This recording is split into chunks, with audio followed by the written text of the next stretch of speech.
When working with multiple profiles in a single mesh item layer, you can interactively select them by clicking on their first point handles.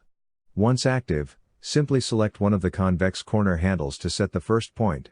Then, click Away to return to the group overview.